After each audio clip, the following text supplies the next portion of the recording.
नमस्कार दोस्तों, आपका स्वागत है हमारे YouTube चैनल बातें जीएस की। आज का टॉपिक है फिस्कल डिफिसिट। क्या होता है फिस्कल डिफिसिट, कैसे इसको कैलकुलेट किया जाता है और सरकार के लिए क्या महत्व होता है। हर साल जब भारत सरकार बजट पेश करती है तो हम एक शब्द जरूर सुनते हैं, वो है फिस्कल डिफिसिट यानी राजकोषीय घाटा। ये होता क्या है, ये शब्द सुनते तो हैं बट होता क्या है इसके बारे में हमें नहीं पता। तो आज हम समझेंगे कि सरकार के जो घाटा है वो क्यों होता है और ये कितना गंभीर प्रभाव डाल सकता है, देश की बजट पे कितना असर डाल सकता है, इसके बारे में चर्चा करेंगे। इस जो फिस्कल डिफिसिट होता है वो कुल खर्चा यानी कुल कमाई घटा दिया जाता है तो फिस्कल डिफिसिट निकल जाता है। टोटल रिवेन्यू इसमें बोरोइंग है वो एक्सक्लूडिंग है, यानी कहने का मतलब है कि अगर सरल भाषा में कहे तो फिस्कल डिफिसिट का मतलब है कि सरकार की कमाई यानी रिवेन्यू उससे कम हो जाती है जितना वो खर्च करता है, यानी एक्सपेंडिचर। यानी रिवेन्यू कम हो जाती है किससे, एक्सपेंडिचर से, यानी हमारा खर्चा जब बढ़ जाता है तो हम उसको फिस्कल डिफिसिट कहते हैं। अगर सरकार 100 रुपया कमाती है लेकिन 120 रुपया खर्च कर देती है तो फिर हमें मतलब सरकार को 20 रुपया का घाटा हो जाता है। ये जो 20 रुपया ही है यही फिस्कल डिफिसिट कहलाता है।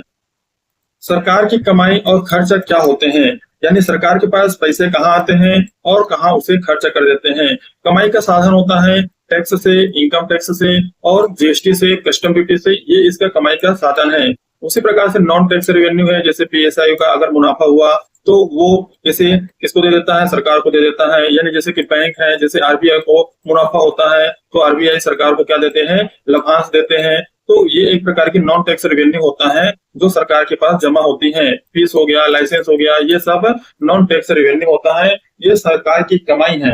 वहीं सरकार के खर्च के बारे में बात किया जाए तो सरकार मुख्य रूप से खर्च करते हैं सैलरी पे, डिफेंस पर, बहुत सारी योजनाएं बनाते हैं जैसे मनरेगा योजना हो गया, पीएम किसान योजना हो गया, ब्याज का भुगतान करने में, इंफ्रास्ट्रक्चर डेवलपमेंट करने में, ये सब सरकार के खर्चे हैं। जो ज्यादा होती हैं, कमाई है वो कम होती है, यानी खर्चा ज्यादा होने से हम क्या करते हैं, दूसरे देशों से कर्जा लेते हैं, इसलिए हमारा जो फिस्कल डिफिसिट है वो बढ़ा ही रहता है।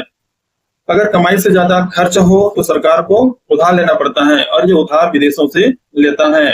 घाटा पूरा करने के लिए कौन कौन से ऐसे तरीके हैं, मतलब गवर्नमेंट बोरोइंग है, यानी कहाँ कहाँ से पैसा ले सकता है।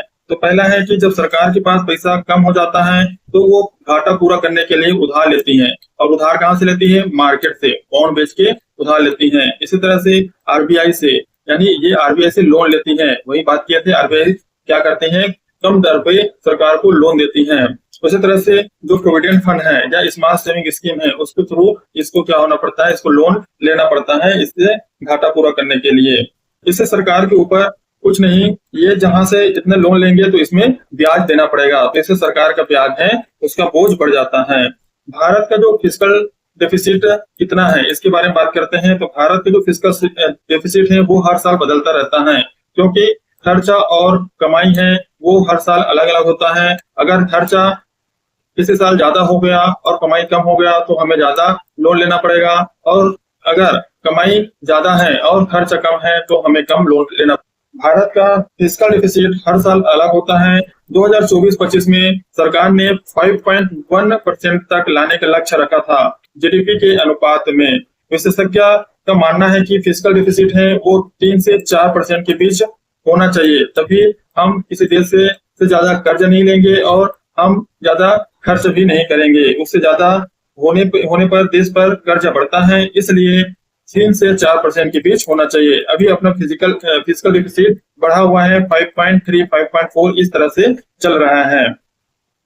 फिस्कल डिफिसिट का असर कहाँ कहाँ पड़ सकता है। फिस्कल डिफिसिट का असर है कि पहला है ब्याज का बोझ बढ़ता है, क्योंकि हम उधार लेते हैं, उधार लेने से ब्याज बढ़ता है, इसलिए ब्याज देना पड़ता है। महंगाई बढ़ सकती है, यानी ज्यादा पैसा छापने से महंगाई बढ़ सकती है, इसलिए आरबीआई बहुत मतलब जितने अपने गोल्ड है, जितने रिजर्व है उसके हिसाब से ही पैसा छापती है। इसलिए अगर पैसा छाप दिया जाए ज्यादा तो महंगाई बढ़ने का डर रहता है।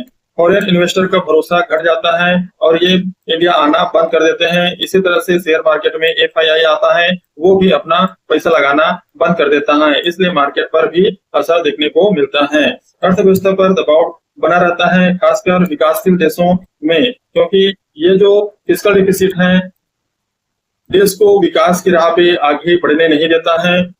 ये इसमें कर्जा ज्यादा रहता है और देश धीरे धीरे इस कर्ज में डूबता जाता है। जैसे कि बात किया जाए फिस्कल डिफिसिट श्रीलंका का ज्यादा होने के कारण हम्बनटोटा पोर्ट इसको देना पड़ा, चाइना को देना पड़ा।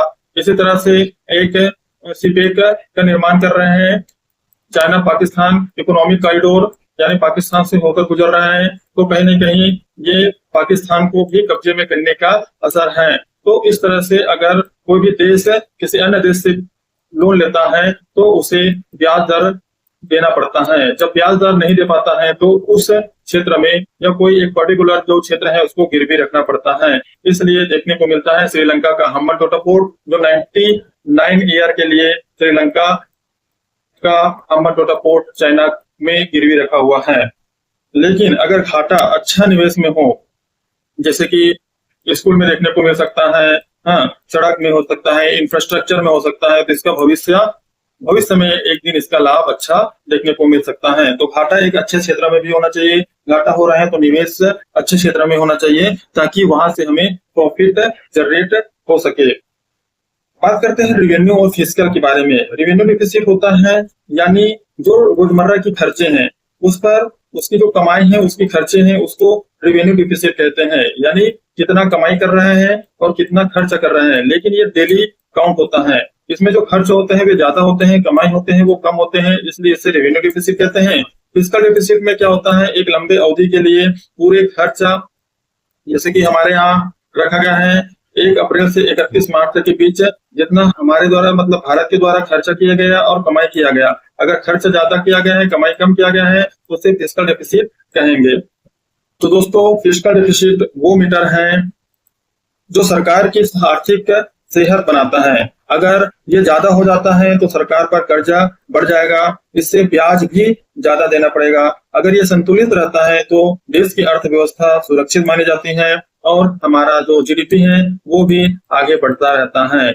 आज के डेट में देखा जाए तो जीडीपी के क्षेत्र में हम पूरे विश्व में चौथे नंबर का इकोनॉमी बन चुके हैं, अब तीसरे नंबर में आने वाले हैं।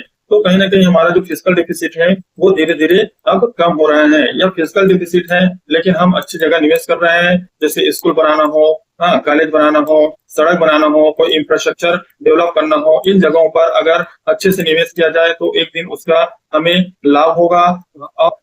वीडियो अच्छा लगता है तो हमारे यूट्यूब चैनल बातें जीएस को सब्सक्राइब करें, लाइक करें और शेयर करें। मिलते हैं अगले वीडियो में, तब तक के लिए